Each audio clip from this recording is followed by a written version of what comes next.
sick and tired란 말을 아세요?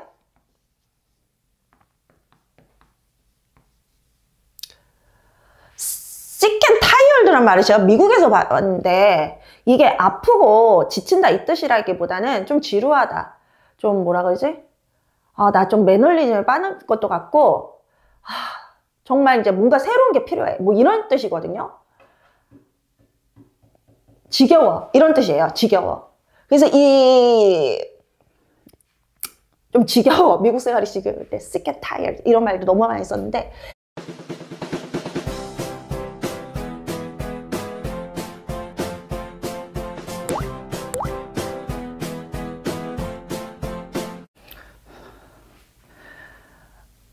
누리과정의 운영 보시겠습니다. 누리과정의 운영은 세 파트로 나눠지죠. 편성과 운영, 교수학습, 평가. 편성 운영에는 8가지 지침이 들어가요. 그런데 이 편성 운영은 유치원과 어린이집에서 공통적으로 고려되어야 하는 기준입니다. 우리 여기에 나와 있는 공통적 기준은요. 유치원과 어린이집을 말해요. 누리과정은 유치원과 어린이집을 위한 거니까. 그리고 유아 놀이 중심 교육과정이 뭐예요? 누리과정이에요. 이 누리과정은 유치원과 어린이집에서 편성 운영하기 위해서 갖춰야 되는 공통적 기준이라는 거죠. 8가지 지침이 있습니다. 첫 번째 지침은 누리과정은 1일 교육시간이 내 5시간이라는 겁니다. 유아교육법에 명시돼 있듯이 우리는 교육과정과 방과후 과정을 운영할 수 있는데요. 그 중에서 교육과정이 누리과정입니다. 이유를 말씀드릴게요. 누리과정은 무상교육입니다. 교육과정은 무상으로 제공하고요. 제공해야 한다라고 의무로 명시되어 있습니다. 법에. 방과후 과정은 제공할 수 있다라는 겁니다. 누가? 국가가. 행정적, 재정적 지원을. 국가가 하든 시도가 하든 행정적, 재정적 지원을 의무적으로 해야 되는 것이 교육과정, 누리과정 시간이고요. 방과후 과정은 교육과정 이후에 이루어지는 방과후 과정은 각 유치원의 선택사항이면서 이에 대한 행정적, 재정적 지원도 할 수 있다라는 거지 의무는 아닙니다. 국가가 돈을 안 줘도 된다라는 얘기예요. 첫 번째 1일 내 5시간을 기준으로 편성한다가 바로 교육과정, 누리과정 시간이고요. 5시간을 넘어서면 5시간을 초과하는 것은 방과후 과정에 들어가요. 우리는 방과후 과정, 유아교육법에 근거해서 방과후 과정을 운영할 수가 있어요. 일가 운영에 따라 확장하여 편성하는 것이 방과후 과정입니다. 누리과정을 바탕으로 각 기관이라 하면 유치원의 실정에 적합한 계획을 수립하여 운영한다라는 것은 유치원의 자율성을 보장한다라는 거고요. 하루 일과에서 바깥놀이 포함해서 유아의 놀이가 충분히 이루어지도록 하는데 이 충분히가 2시간 이상을 말합니다. 연령별 누리과정에서는 이 놀이시간을 바깥놀이 시간 1시간, 대근육 운동을 포함해서 그 다음에 일반 실내 놀이 시간 1시간 이렇게 해서 각각 1시간씩을 했어요. 그런데 우리 선생님들 잘 아시겠지만 미세먼지, 코로나 등등등 날씨나 계절 또는 우리 사회적 이슈 등으로 인해서 바깥놀이를 못할 때가 너무너무 많았죠.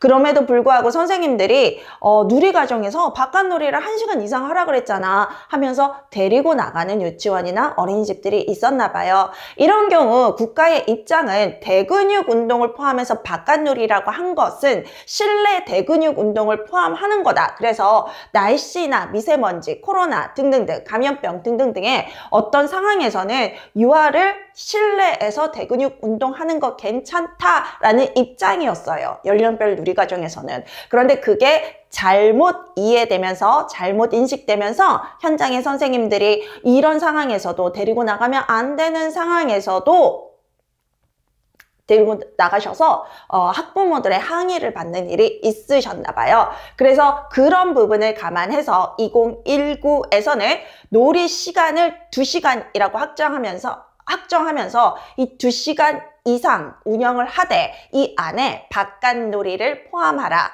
그러면 우리가 바깥에 못 나갈 때는 놀이 시간을 2시간 운영한 것만으로 우리는 누리과정의 어떤 편성 운영 지침을 만족시킨 것이 됩니다. 제가 어떤 의사분을 만난 적이 있었는데, 제가 미세먼지는 저도 되게 무딘 성격이고, 제가 이제 관심 있는 거에만 관심 있고 관심 없는 거는 정말 무지예요. 그래서 저는 미세먼지에 대해서 별로 심각하게 생각하지 않았어요. 제가 노량진에서 강의를 할 때 대표 중에 한 분이 저한테 꼭 마스크를 쓰라 그랬거든요. 강사에게는 목이 굉장히 중요하니까 항상 마스크를 쓰고 다녀라 이렇게 말씀을 하셨었어요. 그때도 저는 아직 젊어서 괜찮아요 그렇게 하고 이렇게 마스크도 안 썼는데, 우연히 의사분 한 분을 만나게 되면서 미세먼지에 대해서 얘기를 나눌 기회가 있었어요. 그분이 그러더라고요. 미세먼지라는 것은 정말 눈에 보이지 않는 작은 거라서 이것이 몸 안에 들어가면 뇌까지 이동할 수 있대요. 그래서 뇌에 이동하게 되면 그게 치명이 될 수가 있고, 그게 누적되면 치명적인 어떤 결과를 올 수 있기 때문에 어린 아이들 같은 경우는 미세먼지에 노출되지 않는 게 정말 중요하다 이렇게 말씀을 하시더라고요. 저는 그때까지 미세먼지는 호흡기 질환이라고 생각을 했었거든요. 근데 그게 아니라 뇌까지 올라가요. 뇌에 영향을 미쳐요. 그 말을 듣는 순간 미세먼지가 정말 심각하구나 이런 얘기가 들리더라고요. 그 느낌이 오더라고요. 그래서 학부모들은 굉장히 미세먼지에 민감할 수가 있고, 우리 현장의 교사들도 미세먼지에 민감하죠. 그런데도 불구하고 그 연령별 누리과정에서 대근육 운동을 포함한 바깥놀이 1시간 이상 이 지침 때문에 실내에서 대근육이 불가능하다고 생각한 현장 선생님들이 미세먼지가 심한 날에도, 요새 그때 미세먼지 심했잖아요. 뭐 코로나 이후로는 좀 나아졌다 그랬지만 또 코로나 때문에 바깥놀이가 또 그런 경우도 있고, 그래서 데리고 나가셨나 봐요. 미세먼지가 심한 그런 상황에서도. 그래서 2019에서는 이런 부분이 감안돼서 2시간 이상의 놀이 시간, 그 안에 바깥놀이 포함해. 그러면 뭐 그날 바깥놀이를 못했어. 정말 미세먼지가 너무 심해서 애들을 밖으로 데리고 나갈 수가 없었어. 그래서 내가 바깥놀이 안 하고 그냥 우리 교실에서 대근육을 했던가 강당에서 했던가, 또는 대근육도 할 수가 없었어. 왜? 강당을 번갈아 가면서 써야 되는데 우리 반까지 그날 차례가 돌아오지 않았어. 그래서 나는 실내에서 우리 반 교실에서 놀이 시간, 자유놀이 시간을 2시간 이상 편성 운영했어. 그러면 누리과정의 지침을 만족시킨 것이 됩니다. 자, 성, 신체적 특성, 장애, 종교, 가족 및 문화적 배경 등으로 인하여 차별 없도록 하는 건 항상 차별이에요. 편성 운영한다. 요게 유엔 아동권리 협약의 비차별, 무차별, 차별금지 조항. 원칙, 차별금지 원칙에 해당하는 부분들이죠. 유아의 발달과 장애 정도에 따라 조정하여 운영한다라고 되어 있습니다. 유아들의 발달과 장애 정도. 자, 선생님. 우리가 이렇게 하게 되면요, 말하는 조항의 지침에도 장애라는 부분이 있어요. 신체적 특성까지 있거든요. 그리고 바라는 부분에도 발달, 장애 정도라는 게 있어요. 그럼 장애아와 관련된 부분은 마 지침을 해야 됩니까? 바 지침을 해야 됩니까? 이렇게 선생님들이 질문을 하시는데요. 제가 딱 여기서 정해드릴게요.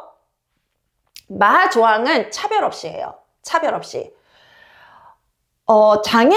특수 아동들은요, 일반 유치원을 가든 아니면 특수 유치원을 가든 또는 특수 학급을 가든 일반 학급을 가든 자신들이 선택하게 돼 있어요. 그런데 우리 유치원은 특수 교사 별도로 없어요. 오지 마세요. 우리 반은 특수 선생님이 들어오지 마세요. 들어오지 않아요. 그러니까 오지 마세요. 그건 차별이에요. 그거 못하게 되어 있어요. 특수교육법에 근거해서. 그렇게 했다면 차별이고요. 바라는 조항은 장애 정도에 따라 조정, 발달과 장애 정도에 따라 조정은 개별화 교육을 맞는 거예요. 말하는 거예요. 그 아이에게 맞는 수준의 교육, 그 아이의 특성, 발달 정도에 적합한 교육을 하라는 거예요. 그래서 차별과 관련된 조항, 이 아이에게 너는 특수하니까 우리랑 놀면 안 돼, 또는 우리 교실에서 나가야 돼, 이런 식의 태도를 취하는 유치원은 현재 없겠지만 그렇게 한다라면 차별금지예요. 그런데 지금 이런 그건 없어요. 교실에 들어오지도, 우리 교실은 못 받아요, 이런 건 없는데, 이런 경우는 아직까지 있나 봐요. 견학을 가고 현장학습을 가야 해. 근데 우리 반은 교사 한 명이서 20명을 가르쳐, 교육해. 나 도저히 이 아이랑 교실에선 상호작용 하더라도 현장학습에 데리고 나갈 자신이 없는 거야. 그래서 엄마한테 전화를 했어. 원장 선생님 허락을 받아서. 어머니, 이번에 현장 견학을 가야 되는데 누구누구는 제가 돌보기가 힘들 것 같아요. 그래서 이번 현장 견학에서는 참여하지 않았으면 좋겠어요. 어머님이 가정에서 돌봐주세요. 이거는 차별입니다. 차별. 그러면 개별화 교육 바지침에 근거해서 어떻게 해야 되냐면요. 어머니, 우리 반에 제가 혼자 하고 있잖아요. 누구누구가 저는 교실에서 굉장히 좋은 시간을 보내고 저도 최선을 다해서 누구누구에게 맞는 교육을 적용하려고 그래요. 그런데 이번에 현장 교육을 가게 됐어요. 그런데 현장에 가게 되면 아무래도 교통 문제나 차들도 많이 있을 수 있고 낯선 사람들도 있을 수가 있거든요. 그래서 저 혼자 20명을 다 돌보기는 힘들어요. 어머니 혹시 이번 현장 견학에 누구누구와 함께 참여해 주실 수 없으세요? 누구누구의 일일 교사가 돼서 어머님이 함께 해줄 수 없으실까요? 어머님이 못하신다면 주변 분들 중에 한번 일일 자원봉사자로 와서 제가 누구누구와 견학을 갈 수 있도록 할 수 있는 방안이 없을까요? 라고 부모의 도움을 요청하고 부모에게 현장 견학을 동참하기를 함께 가기를 요청하는 경우에는 그건 개별화 교육이에요. 무슨 차이인지 아시겠죠? 아예 배제해버리는 건 차별이고요. 이 아이와 내가 교육 활동을 함께 할 수 있는 방안을 찾아서 그것이 일반 아이들에게는 요구되지 않다고 하더라도 이 장애 아이를 위해서 추가돼야 되는 것들이라면 그거는 개별화 교육, 이 아이의 발달 장애 정도에 맞는 교육이라는 거예요. 그런데 어머님이 안 된대요. 가정의 지원을 받을 수가 없대요. 그럼 지역사회에 참여를 요구하고요. 그런데도 안 돼. 그럼 유치원 현장에서 원장님이나 보조교사 이런 분들도 안 돼. 그러면 정말 안 되는 경우는 대학에 전화해서 대학 선생님들 학과 졸업반 중에 혹시 자원봉사 하실 분 없냐? 이렇게까지 해서도 안 돼. 그렇죠? 그럼 어떻게 해야 돼요?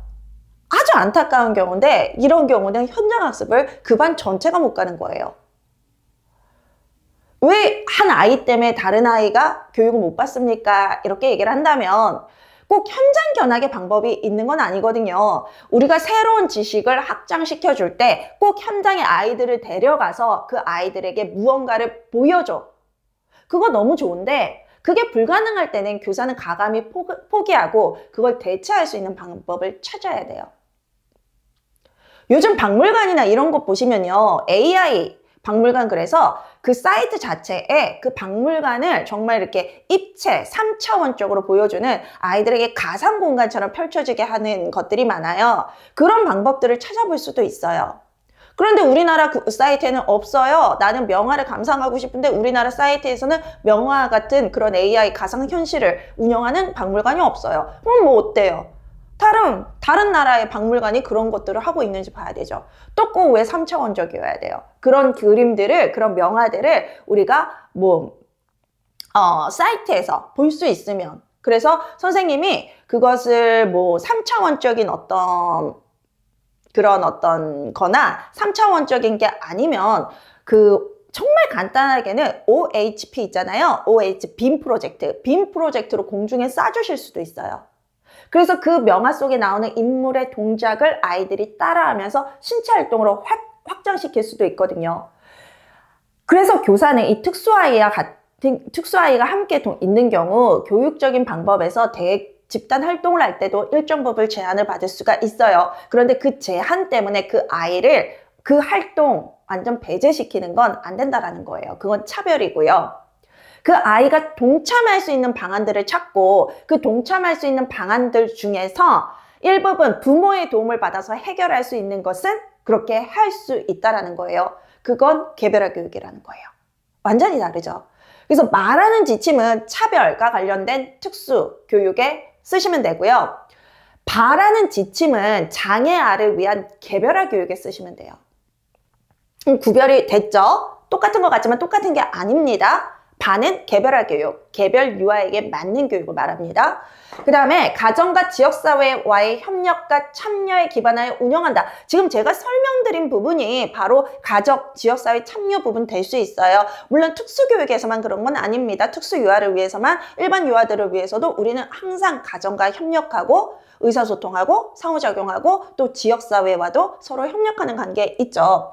그 다음에 교사 연수를 통해서 누리과정의 운영이 개선되도록 한다라고 하는데요. 연령별에서는 재교육이라는 의미를 썼어요. 그런데 재교육은요, 어떤 의미를 가지고 있냐면 우리가 교육을 시켰는데 그 교육의 성과를 따라오지 못했어. 그래서 우리가 너를 다시 교육시켜야 되겠어. 이런 거거든요. 그래서 우리는 재교육의 의미가 실은 국가에서 의도한 연령별 누리과정에서 의도한 재교육의 의미가 교사가 능력이 없으니까 다시 교육시켜야 됩니다. 이건 아니었잖아요. 이건 아니고 교육적으로 굉장히 새로운 교육 방법이나 프로그램들이 계속 만들어지고 또 각각의 현실에 맞는, 현장에 맞는 사례들을 더 풍부히 소개하기 위해서 하는 거기 때문에 이 부분에서 교사 연수로 2019에서는 바뀐 거로 보여집니다. 그래서 교사 연수를 통해 누리과정의 운영이 개선되도록 한다 이고요. 자, 각자 개별적인 상세 내용 들어갈게요. 첫 번째 지침, 1일 4-5시간을 기준으로 편성한다. 3, 5세 모든 유아에게 공통교육과정을 제공하기 위해 유치원과 어린이집에서 편성해야 되는 누리과정 운영시간은 1일 4-5시간이다. 앞에서 했던 부분이에요. 누리과정 운영시간은 유아가 중심이 되고 놀이가 살아나는 유아 놀이중심 교육과정의 운영시간이며 동시에 국가가 누리과정 운영에 필요한 행정적, 재정적 지원을 하는 시간. 선생님이 첫 번째 지침에 국가가 누리과정 운영에 필요한 행정적, 재정적 지원을 하는 시간이라고 돼 있어요. 누리과정이 무상교육이라는 거예요. 이 부분이고요. 이게 이제 유아교육법에서 해야 한다라고 되어 있는 부분. 그리고 두 번째는 유치원과 어린이집은 1일 4-5시간의 누리과정 운영시간 외에도 자 보세요. 여기에서 1일 4-5시간의 교육과정과 관련된 시간에서 밑에 여기 보시면 교육과정이라는 말이 나오거든요. 교육과정이라는 말이 나오면서 여기서는 누리과정 운영이라고 하고요. 그 다음에 누리과정 운영에 필요한 이렇게 돼 있어요. 근데 두 번째 지침, 제가 방과후 과정이라고 얘기한 것은 누리과정 운영시간 이후라고 되어 있어요. 누리과정 운영시간 이후. 4-5시간 이후에, 교육과정 이후에 운영시간을 확장하여 편성할 경우에도 누리과정이 지향하는 유아중심 놀이중심 교육이 될 수 있도록 한다라고 되어 있어요. 그럼 방과후 과정은 누리과정이 아니라는 게 명확해지죠. 유아교육법에서는요, 교육과정과 방과후 과정이라고 얘기했지, 유치원 교육과정의 명칭이 누리과정입니다. 이렇게 얘기하지 않았어요. 그쵸? 법에서 얘기하는, 유아교육법에서 얘기하는 교육과정이 바로 누리과정인 거고요. 방과후 과정도 누리과정은 아니지만 이걸 누리과정으로 불러주면 무슨 일이 생기냐면 방과후 과정을 무상교육으로 100% 해야 되는 거예요. 근데 법에 근거할 때 방과후 과정은 무상교육으로 할 수 있다 돼 있지 의무사항은 아니에요. 이것까지 국가가 아직 책임지고 있지는 않다라는 겁니다. 그래서 여기에는 누리과정 이후 시간, 방과후 과정은 누리과정 이후 시간이라고 부르면서 이 경우에도 가능한 누리과정에서 지향하는 점들을 반영해서 유아 놀이 중심으로 운영해 라고 해설서에는 명시되어 있습니다.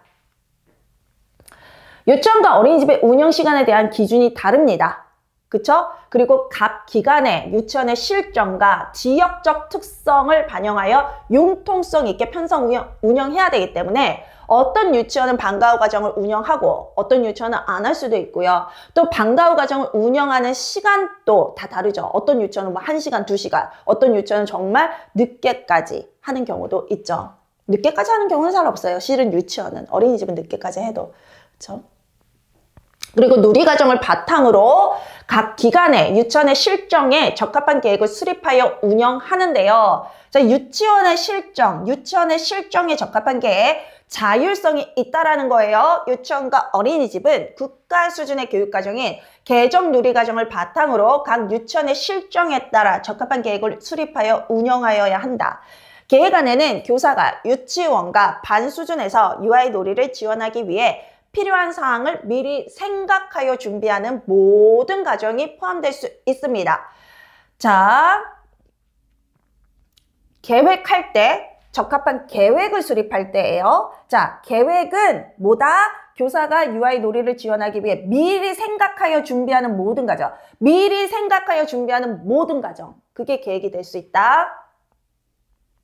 개정 누리과정은 이 계획안 수립에서 유치원, 기관과 교사의 자율성을 강조했어요. 계획안을 작성할 때 교육, 보육 모두를 포함하여 유아의 교육이 교육적 가치를 가지도록, 경험이 교육적 가치를 가지도록 놀이 중심으로 기록하고 교사의 지원 방안을 기술할 필요가 있어요. 유아들의 경험이 교육적 가치를 가지기 위해서는요, 유아 주도의 놀이여야 한다. 우리가 일반적으로 잘못 생각하고 있는 것처럼 틀린 믿음이죠. 교사가 주도해서 교사가 교육적인 어떤 지식, 기술, 태도를 빵빵하게 넣어서 그걸 아이들에게 주입하는 게 교육적 가치가 있다라는 게 거기서 벗어나서 그게 이제 교사 주도라는 거죠. 그래서 그거 안 할 거야 우리는 하고 유아가 주도해서 유아가 만들어가는 교육과정, 그 안에서 교사가 지원하는, 그래서 교사와 유아가 함께 만들어가는 교육과정이라는 표현을 쓰죠. 유아의 경험이 유아가 주도하는 놀이를 통해서 그 아이에게 흡수될 때, 세상의 지식, 기술, 태도들이 그 아이에게 흡수가 될 때 교육적 가치가 있고 그것이 결국 교육이다는 건데, 여기서 우리 선생님들 교육과 보육 모두를 포함하여 라고 나오면 왜 보육이 들어갔지? 라고 하실 거예요. 요거는요, 선생님, 유아 교육이라는 것 자체가 유아들이 어린 연령이라서 교육을 하면서 우리는 보육이 자연스럽게 포함될 수 없다, 될 수밖에 없다, 이런 개념도 있지만요.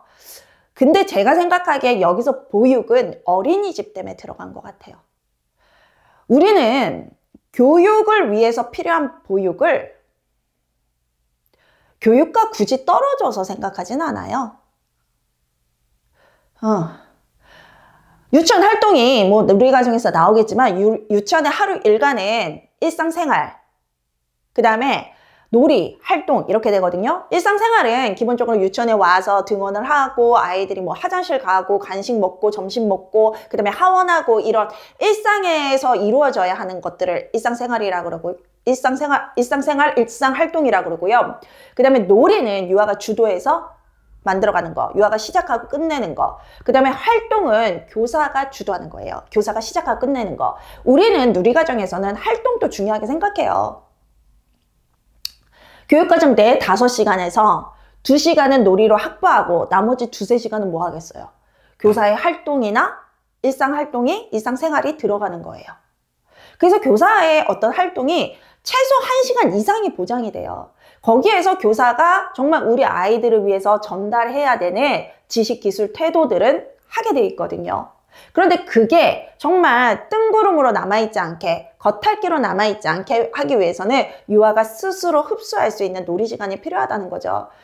선생님들도 그렇잖아요. 제가 이렇게 열심히 강의를 해요. 여러분들이 100% 받아들이시면 정말 베스트죠. 그런데 그 여러분들이 제 강의를 100% 흡수하기 위해서는요, 강의 한번 들었다, 그걸로 안 돼요. 그러면 제가 진짜 명강의를 하는 거예요. 명강사라는 뜻이에요. 강의 한 번 해서 그 사람의 어떤 그 지식을 완전히 이렇게 했어. 각인시켰어. 그러면 그건 제가 훌륭한 거예요. 선생님들이 훌륭한 게 아니라. 근데 보통 그렇게가 안 돼요. 잊혀져요. 뭐 들을 때는, 강의 들을 때는 오 그렇구나 이렇게 해도 이제 자리에서 일어나면, 책상에 의자에서 일어나면 그 순간 잊혀지거든요. 그걸 자기 걸로 만들기 위해서는 선생님이 스스로 자습하고 암기하고 이해하려고 노력하고 핵심 정리 만들고, 내가 의자에 앉아서 나 스스로 나를 자기 학습, 자기 주도적 학습을 시키려고 굉장히 노력해야 되거든요. 유아들에게는 그런 것들이 놀이라는 거예요. 물론 우리가 유아들의 놀이는요, 거기에서 끝나지 않아요. 우리가 활동해서 했던 것보다 더 많은 것들에 대해서 호기심을 가지고 탐구하기 시작하고 더 많은 것들을 흡수해서 배우기 시작해요. 그래서 유아들의 어떤 배움은 교사라는 수준에서 끝나지 않아요. 교사가 생각하지 못했던 것들까지 아이들은 찾아내서 더 많이 배우는 거예요. 선생님, 공룡 주제 해보셨죠? 유치원에서 공룡 주제를 다 한 번씩은 해봤을 거예요. 선생님, 공룡 이름 외우세요? 저는 티라노사우루스밖에 기억이 안 나거든요. 근데 우리 반 애들은 내가 공룡 이름을 가르친 적이 없음에도 불구하고 줄줄줄줄 얘기해요. 공룡 이름을. 그리고 그 공룡의 특성까지 하나하나 저한테 다 설명을 해요. 신나서. 나는 한 게 없는데. 나는 티라노사우루스밖에 모르고 티라노사우루스가 육식이라는 것밖에 모르는데. 우리 아이들 어떻게 그렇게 잘 알까?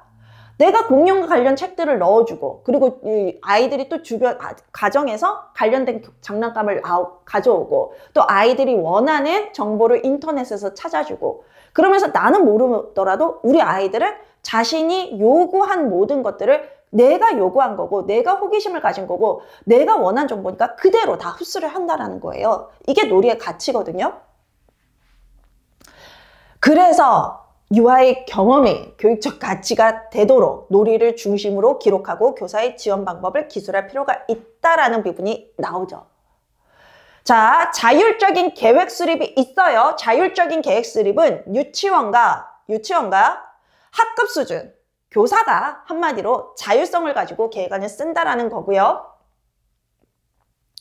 각 기관의 교육 철학, 가정과 지역사회의 특성, 유아의 요구 등을 반영해서 자, 자율적으로 계획을 수립하되 그 안에는 유치원의 교육 철학과 가정과 지역사회의 특성과 유아의 요구 등이 반영되어서 자율적으로 수립하라 라는 거고요.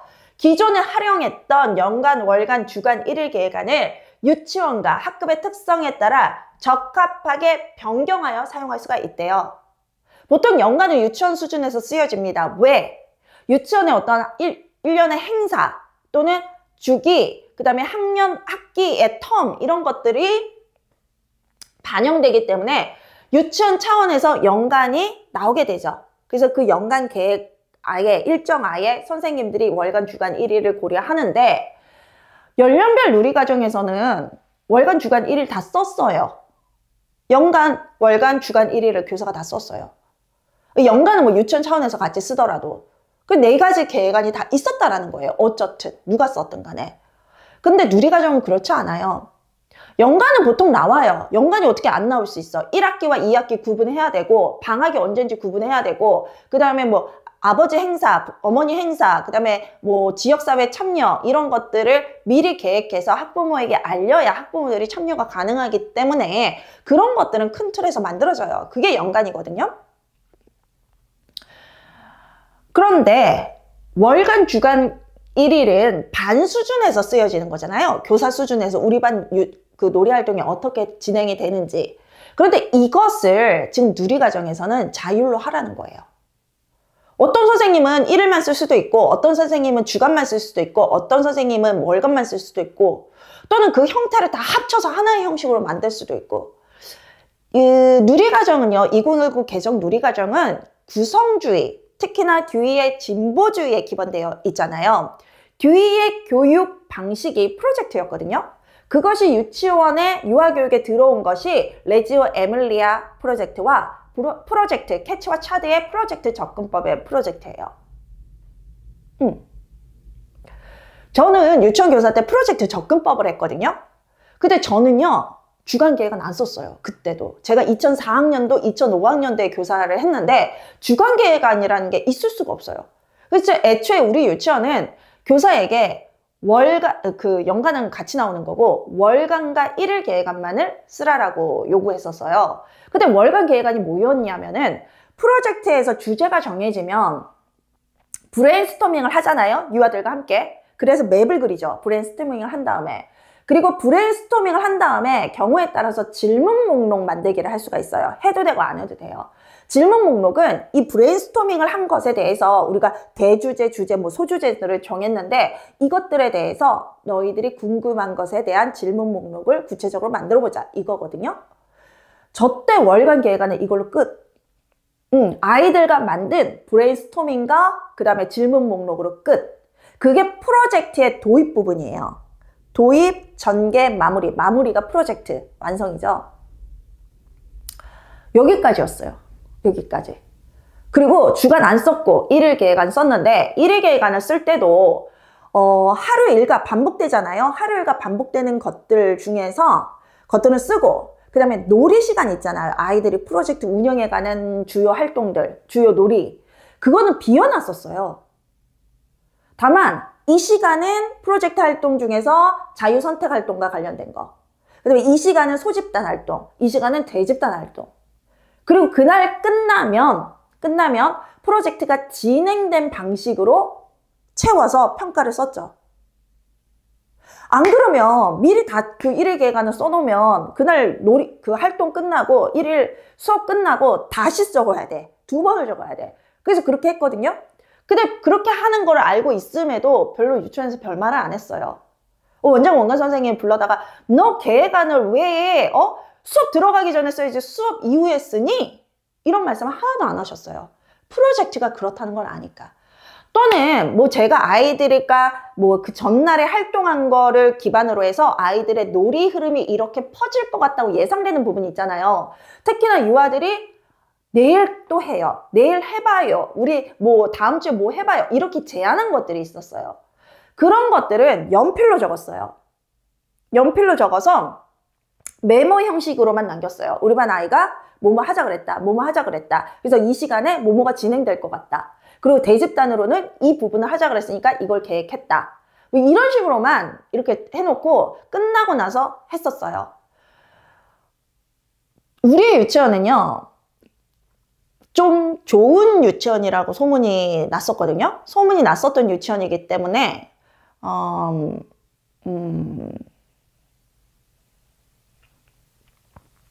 교육지원청이나 교육청에서 내려오시잖아요. 행정가들. 우리 유치원이 그렇게 하고 있다는 거에서 뭐 원장님과 대화는 나누셔도 크게 문제 삼지 않았어요. 행정적으로는 월간 주간 1일을 다 쓰는 게 맞았거든요. 저는 6차였기 때문에. 근데 지금은 행정적으로도 그걸 간섭 안 한다라는 거예요. 교사의 자유. 왜? 구성주의에 근거해서 프로젝트 형식은 아니지만 실은 지금의 2019 개정 누리과정은요. 프로젝트 접근법보다는 레지오 에밀리아의 프로젝트 형식이에요. 그래서 유아의 놀이 흐름 이렇게 따라가는 거거든요. 그렇다고 해서 레지오 에밀리아 프로젝트가 그대로 들어온 것도 아니고 우리 누리과정에서 지향하는 거를 따라서 유아의 놀이가 시시각각 변화하는 것을 따라가게 돼 있어요. 아니 어떻게 변화할 줄 알고 내가 그거를 미리 다 하나하나 다 써놓겠어요. 그럼 그게 활동이지 놀이가 아니잖아요. 그래서 그걸 허용하겠다라는 게 바로 이 지침이에요. 계획안의 종류, 형식, 분량 등을 자율적으로 조정하여 작성할 수 있고 기간 수준에서 매년 작성하는 연간 계획 이외에 그 연간 어느 유치원이든 유치원 수준에서 작성된다는 거 월간, 주간 1일 계획을 통합하거나 교사 수준에서 쓰여지는 반 수준에서 쓰여지는 월간, 주간을 통합할 수 있고 주간 1일을 통합할 수도 있고 또는 기간과 유치원의 특성에 따라 간단한 일지 등을 활용하여 계획안을 작성할 수 있다는 거예요. 기관에서 배부하는 계획안은 유아가 활동한 내역을 미리 계획하여 안내하는 방식에서 유아가 실제 놀이한 내용과 배움에 대한 기록을 공유하는 방식으로 변할 수도 있다는 거 잘 보세요. 제가 프로젝트 운영할 때 끝나고 나서 적었다 그랬죠. 하루 일과가 끝나고 어떤 날은 진짜 동화책 하나만 들고 갔어요. 아무것도 계획 안 하고 관련 아이들이 궁금해하는 부분에 대한 관련 그 동화책 하나 가지고 그냥 교실에 들어갔어요. 애들이 필요하다는 자원은 우리 유치원은 그 초임이 그 담임을 안 시키는 유치원인데 제가 아주 운 좋게 초임일 때 담임이 됐거든요. 근데 원래 초임은 담임을 안 시키는 유치원이다 보니까 그 대학 실습생들이 굉장히 많이 왔어요. 그리고 대학 실습생들은 만 5세 반에 배치가 된 거예요. 왜냐하면 만 3세와 4세는 부담임이 있었고 만 5세 같은 경우는 담임 혼자서 담당을 했었거든요. 저는 만 5세니까 실습생을 데리고 있었는데 실습생이 어느 정도로 많이 왔냐면 매달 실습생이 왔어. 매달. 그리고 어떤 달에는 2명 또 들어왔어. 그래서 저 같은 경우는 동화책 하나 들고 가잖아요. 그렇게 수업이 진행되잖아요. 애들이 어떤 자료들이 필요하다 그래요. 그럼 기본적인 자료들, 일반적인 자료들은 교실 안에 배치해놨다가 꺼내줘. 근데 애들이 말하는 자료가 교실은 없지만 유치원 교구장에는 교구실은 있어. 그러면 실습생들에게 부탁을 해서 그 교구를 가져다 주는 방식으로 진행이 됐었거든요. 그래서 미리 계획할 수가 없고 나중에 계획안이 써졌던 거예요. 그 문구가 누리과정에 2019에 그대로 들어가 있어요. 바로 이 문구입니다. 미리 계획하여 운영하는 방식에서 유아가 실제 놀이한 내용과 배움에 대한 기록을 공유하는 방식으로 계획안이 그렇게 쓰여질 수 있다는 거예요. 계획안이. 실제 놀이한 내용이라 그러면 실제 놀이를 했어. 놀이한 이후에 쓰여지는 거지. 실제 놀이안이 사전에 할 수 있어요? 실제로 놀이했다라는 결과물이 나와야 그게 나오는 거지. 그래서 여기에서도 계획안이지만 실제 놀이한 내용과 배움의 결과를 기록하기 위해 이후에 공유하는 방식으로 변화될 수도 있다라고 열어놨어요. 그게 프로젝트니까. 우리의 누리과정은 놀이 흐름이지 프로젝트는 아니지만 프로젝트를 반영해서 확장시킨 새로운 유아교육 프로그램이니까. 저는 2019 개정 누리과정이 굉장히 학회에 발표되면 굉장히 획기적인 어떤 좀 주목할 수 있는 것이 될 수 있지 않을까 싶어요. 듀이가 미국이고 미국 학회 유아교육에서 여전히 듀이의 어떤 프로젝트, 캐치와 차별 프로젝트 접근법은 큰 획을 이루는 교육이고 유아교육 프로그램이에요. 그럼에도 불구하고 유아교사들은 또는 유아교육 전문가들은 약간 sick and tired라 그래서 선생님 sick and tired란 말을 아세요?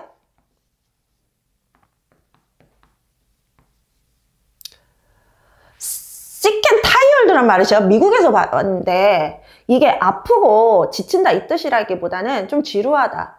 좀 뭐라 그러지? 나 좀 매너리즘을 빠는 것도 같고 정말 이제 뭔가 새로운 게 필요해. 뭐 이런 뜻이거든요. 지겨워. 이런 뜻이에요. 지겨워. 그래서 좀 지겨워. 미국 생활이 지겨울 때 sick and tired 이런 말도 너무 많이 썼는데 이런 좀 되어 있어요. 듀이에 대해서. 워낙 1950년대부터 오던 거니까.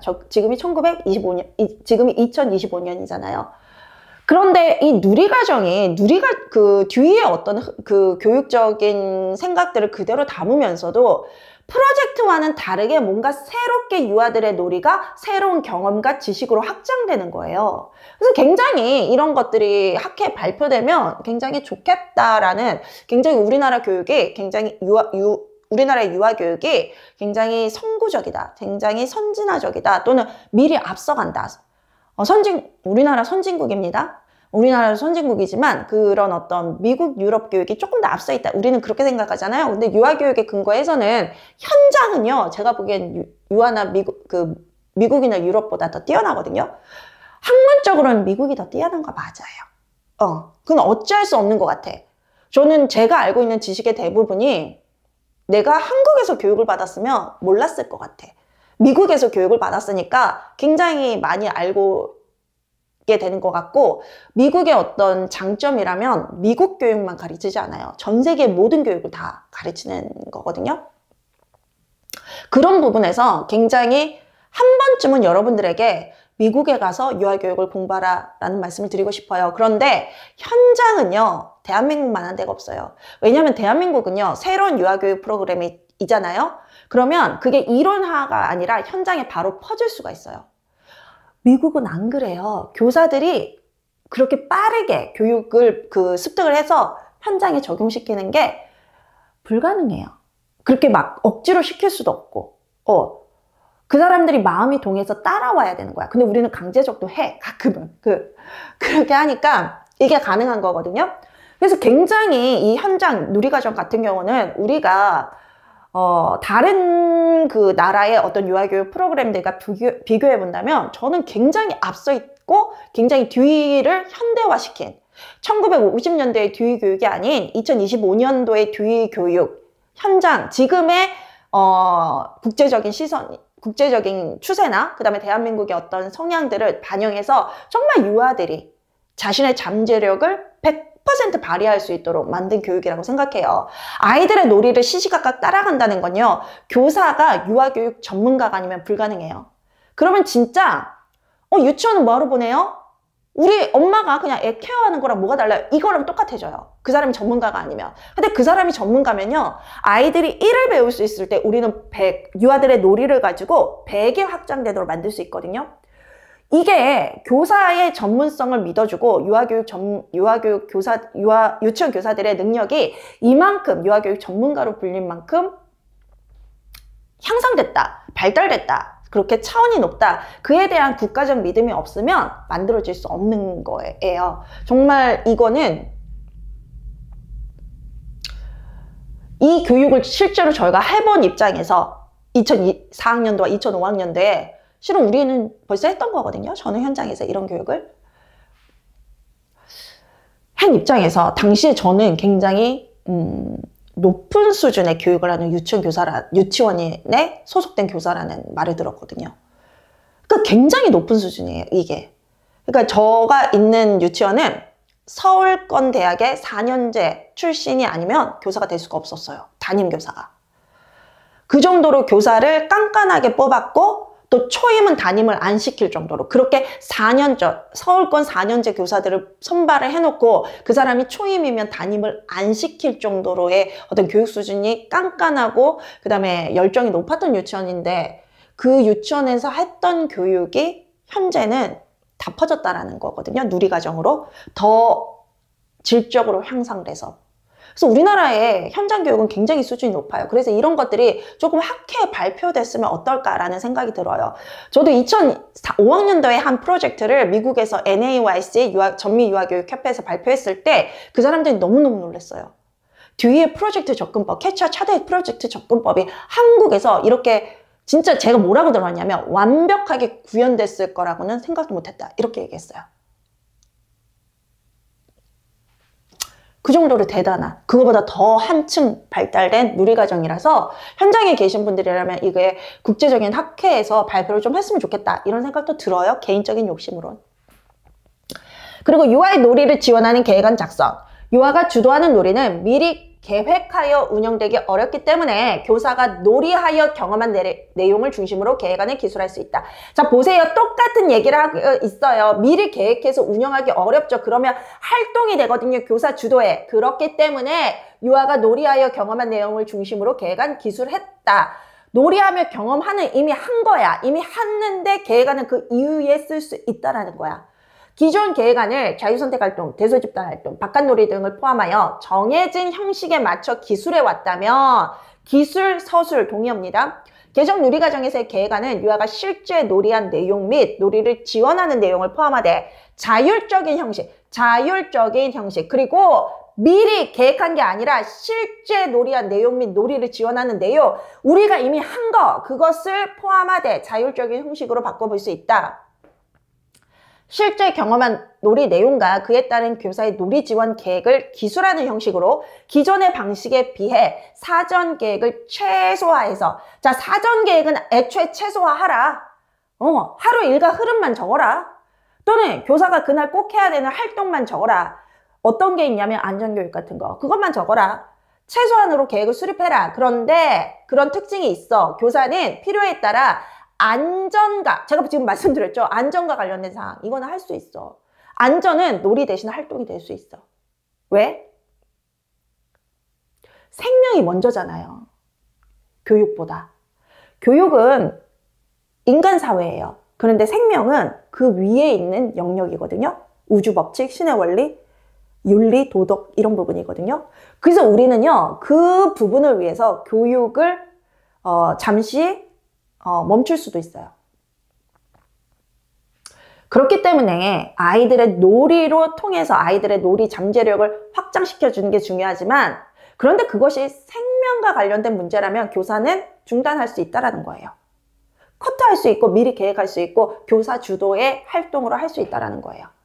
안전과 관련된 사항은 특히 그렇습니다. 그 다음에 유아의 특성에 따라 개별적으로 지원해야 되는 거 말씀드린 거 있죠? 장애 유아와 함께 견학을 갈 때 우리 반에 부담임이나 또는 특수교사가 없다면 학부모에게 함께 오세요. 꼭 동참해 주세요. 라고 요청 또는 요구할 수 있다는 거 하는 사항을 계획할 수 있습니다. 선생님, 요청과 요구의 차이를 아시죠? 요구가 더 강력한 거예요. 요청은 제가 부탁 좀 드릴게요. 이런 거고요. 요구는 어머니 그렇게 해주세요. 아까 제가 특수아동 같은 경우 부모가 거절을 하면 뭐 다른 인력을 구할 수도 찾아볼 수도 있다 그렇게 얘기했지만 교육은 혼자 하는 게 아니거든요. 그래서 그 아이를 위해서 반드시 부모가 유치원에 와야 되는 거면 요청 대신 요구를 할 수도 있어요. 그 다음에 계획안을 자율적으로 작성하고 사전계획을 최소화함으로써 교사는 유아가 주도하는 놀이를 적극적으로 지원할 수 있어요. 단 교사는 자율적인 계획의 수립을 계획안을 작성하지 않아도 된다거나 단순히 업무를 줄이는 방식으로 이해하지 않도록 유의해야 된다.